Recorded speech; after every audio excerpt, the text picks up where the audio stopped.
Hi, my name is Dr. Micah Bailey, and in this presentation what we're going to do is take a look at Kant's causal appearing argument. Before we look at that argument, what I want to do is talk about why it's important. It's important because it bears on a controversy in the Kantian literature. Namely, it helps us decide what the best interpretation of Kant's distinction between appearances and things in themselves is. This distinction is interpreted ontologically and epistemically. Ontological interpretations include two-world interpretations and one-world interpretations. The two-world interpretation maintains that there are two kinds of objects: appearances, which are mental entities; things in themselves, which are the most basic entities, ontologically speaking. They're absolutely real and are said to ground the appearances. One world takes there to be only one set of objects, but there being two kinds of properties. There are the extrinsic properties, which is as the object appears, because those are the properties that we can cognize. And then there's the object as it is in itself, which is its intrinsic properties. For epistemic interpretations, there's one set of objects, but two ways to consider an object. We can consider the object with respect to our a priori representations, such as intuitions of space and time, and our concept of causality, etc. And doing this is to consider the object as it appears. We get genuine cognition of the object this way. We know the object. But we can also consider the object as it is in itself, which is to consider it without those a priori representations. This does not count as knowledge.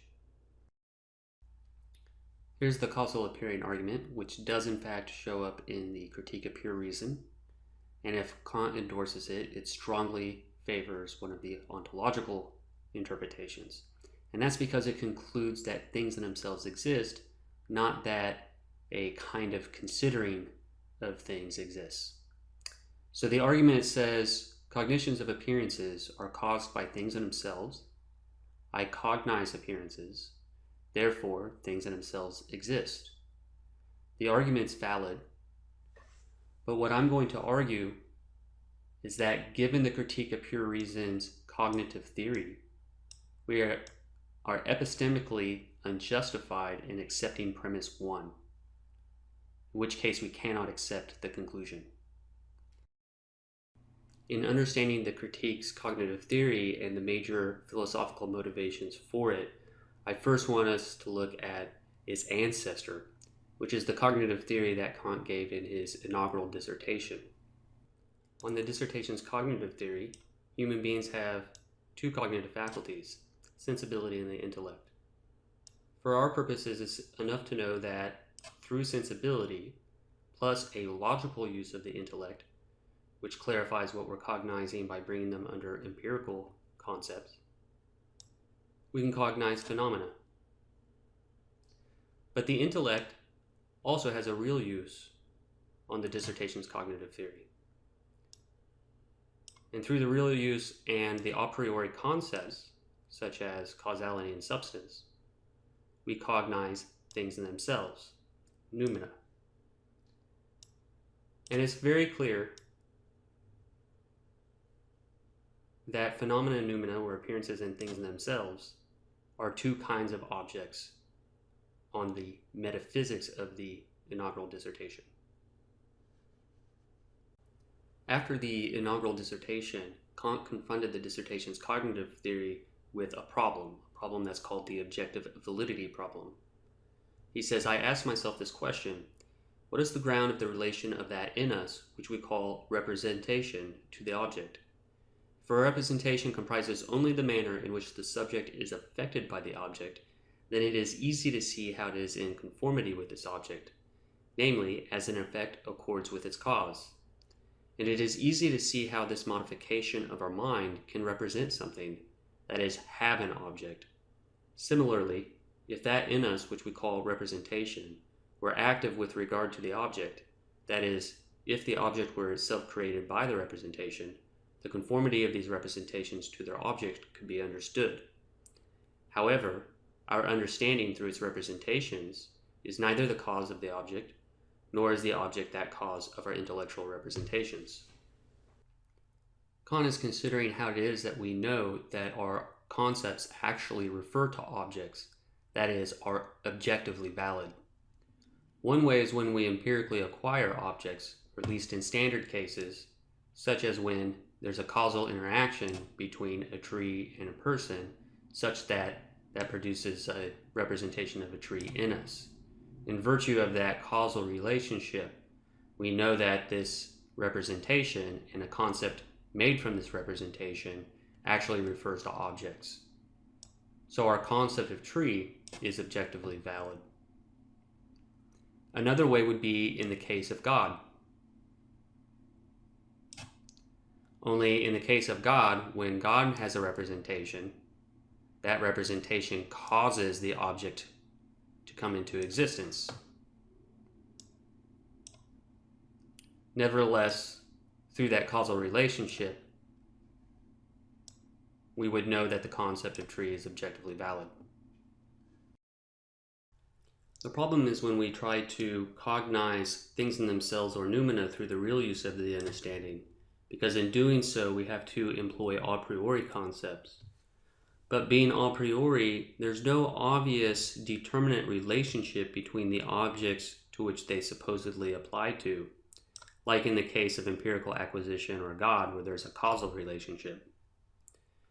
So it seems difficult to know whether they apply to objects at all. Kant offers a solution to this problem in the Critique of Pure Reason. He says, the representation is a priori determinate of the object if it be the case that only through the representation is it possible to know anything as an object. And in the Transcendental Analytic, he argues that we cognize things as objects only if they fall under a priori concepts. And if that's the case, then for any object we cognize, then we know that a priori concepts are objectively valid of them.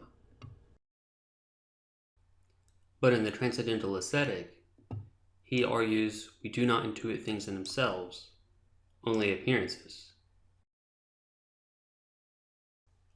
What this means then is that we can only cognize appearances.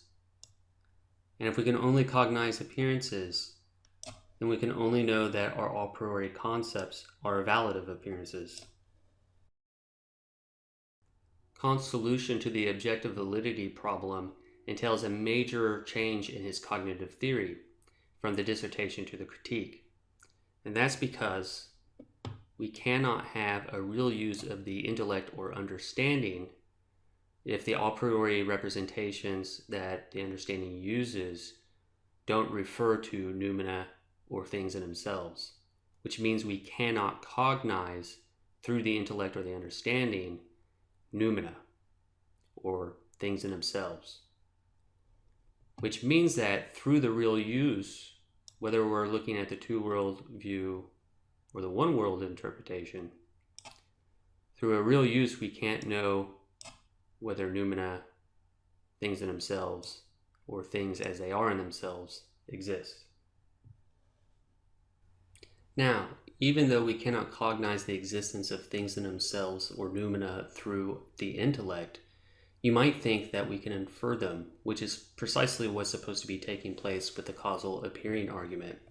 However, when we look at premise 1, we notice that it employs the concept of causality, and it applies it to things in themselves or noumena. For the reasons that we've given, that's an illegitimate application. We don't know whether they really do apply to things in themselves or noumena. And so, premise 1 is epistemically unjustified. And as a result, we do not get the inference that things in themselves exist. This fact removes a key support of ontological interpretations in defense against epistemic interpretations, and by the same token, it removes a major obstacle that faced epistemic interpretations.